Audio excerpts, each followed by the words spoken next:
সাকিব তামিম দুজনের ভবিষ্যৎ ঝুলে আছে। চ্যাম্পিয়ন্স ট্রফিতে একজন খেলবেন কি না আর একজন খেলতে পারবেন কি না তা নিয়েই আপাতত রাজ্যের আলাপ। 12 তারিখ ডেডলাইন ডে চ্যাম্পিয়ন্স ট্রফির দল ঘোষণার। সাকিব ওদিকে বোলিং অ্যাকশন সূত্রে ফিরতে পারেননি এখনো, পরীক্ষা দিয়েছেন, আসেনি রেজাল্ট। আর তামিম খেলবেন কি না তা জানা যায়নি এখনো। তবে ঘড়ির কাঁটায় টিকটিক শব্দ ছুটে চলেছে গন্তব্যের দিকে, ফুরিয়ে আসছে সময়।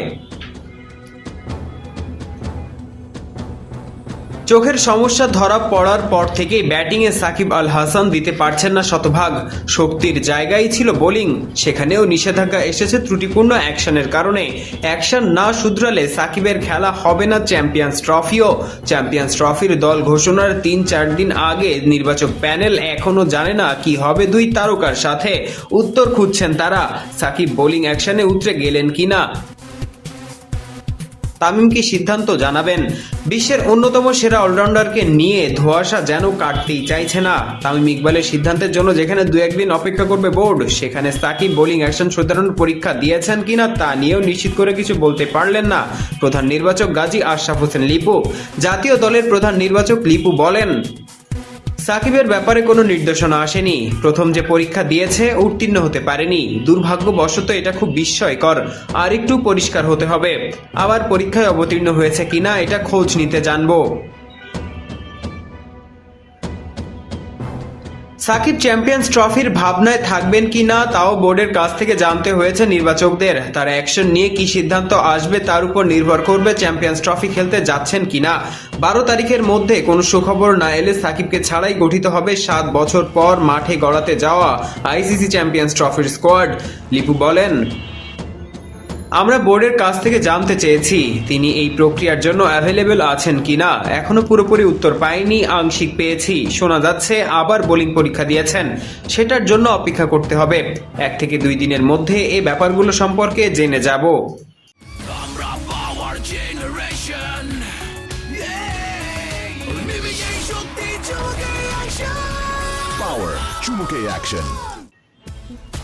এদিকে তামিম ইকবাল আন্তর্জাতিক ক্রিকেটে ফিরবেন কি না এ নিয়ে সিলেটে হয়েছে নির্বাচক প্যানেলের আলোচনা।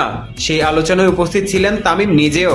আলোচনা শেষে অবশ্য কোনো সিদ্ধান্ত এখনো আসেনি। সিদ্ধান্ত জানানোর জন্য 2 দিন সময় নিয়েছেন তামিম। তামিম যেন তার কাছের মানুষদের সাথে আলোচনা করে সিদ্ধান্ত নিতে পারে, এজন্য তাকে সময় দিয়েছেন নির্বাচকরা। লিপু জানান, সময় আছে, সময় নিতে বলেছি, তাড়াহুড়ার কিছু নেই। 4 দিন অনেক সময়। আমাদের ছক তৈরি করা আছে, এটা তৈরি করে বোর্ডকে দেওয়া বেশি সময়ের ব্যাপার না। তিনি যদি সময় নিতে চান এটা স্বাভাবিক, বোর্ডেরও অসুবিধা নেই। একটু ধৈর্য রাখতে হবে। অনেকদিন তো অপেক্ষা করলেন, তাড়াহুড়ার কিছু নেই। বেশি তাড়াহুড়ো করলে রান আউট হতে হয়।